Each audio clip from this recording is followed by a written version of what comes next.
Hey guys, Professor Bill, Comic Book University, and Afterburn, issue number 1 of 4 from Red 5 Comics. If you can't see that little tiny Red 5 Comics up there, that's okay, because kablam, they got this big old thing right on the back, Red 5 Comics. And you can actually check them out at red5comics.com, spelled exactly like this, red, the number 5, comics, one word, .com.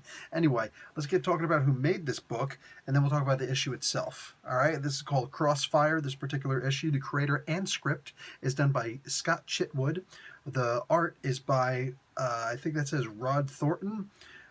Sean Lee did the covers, and Troy Pateri on letters. All right, look, I loves me some Troy Pateri. Usually a larger world, ALW's Troy Pateri. Dude's a freaking awesome letterer, but he really wrecked this comic book from the beginning with this, after it says Afterburn, that gives the whole list of everything that happened. He wants it messing up on something down here. Can't remember which part it was, but I remember very specifically, I'm like, dude, what is this? Oh, Jake is accompanied Matthias. What does that mean? You mean Jake is accompanied by Matthias? So you got this character Jake. Jake's he's a badass, but he's also a dumbass. Look, the point of this world is that there was a solar flare that went up, and it destroyed everything but the North and South Americas. Everything else, like, people just got messed up, mutated. So you got some mutations running around. They look like zombies. They act a lot like zombies, except they speak also, but they're just mutants. You know what I'm saying? They're zombie-looking mutants. It's really messed up. Really messed up. So we're all that's left. Here's the trick of that. You know, since the big banks and all that stuff are what was always really in charge of this country, guess what? They're the ones who now have absolute power. All right, and one of the biggest banks in the world, believe it or not, is the Holy See. If you're not familiar with that terminology, it's the Vatican Bank. Now here's the even more messed up part. All the cardinals and the Pope himself, of course, are usually in Italy. Now, excuse me, I shouldn't say Italy. I should say Vatican City. But the point is, what do you call it? In the Holy See of the former Roman Empire, the Catholic Roman Empire. Apparently, all the cardinals were gone, at least from the Western Hemisphere.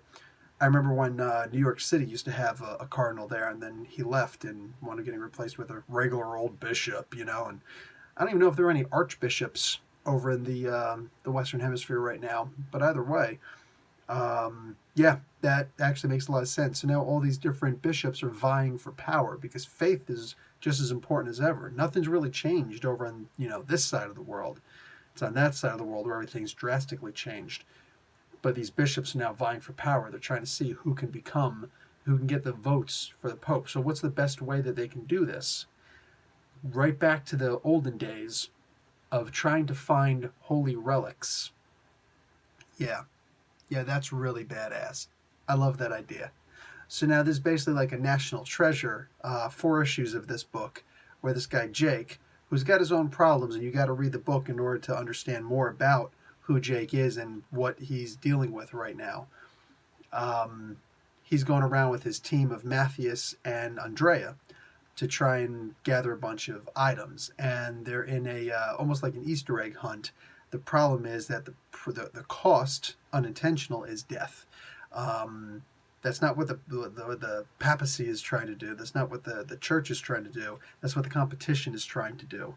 This is a very imaginative book. And when I got to the end, I realized that Jake is not necessarily... While I knew he wasn't the only character, I figured he was the main character. Well, it's turning out that that's not necessarily the case. Credit is shared in this book as far as who the main character is. And just all in all, I really like the direction of this book. This is fun, and it's only supposed to be 4 issues. Hard to go wrong. You want a good adventure comic book? There are no superheroes in this, but there is something like zombies without them actually being zombies. Yeah, this would do it. This would do it. I'm a huge fan of the way this book is going out. Red 5 Comics, man, out of nowhere. Hi, here's this awesome book that we got. This great idea.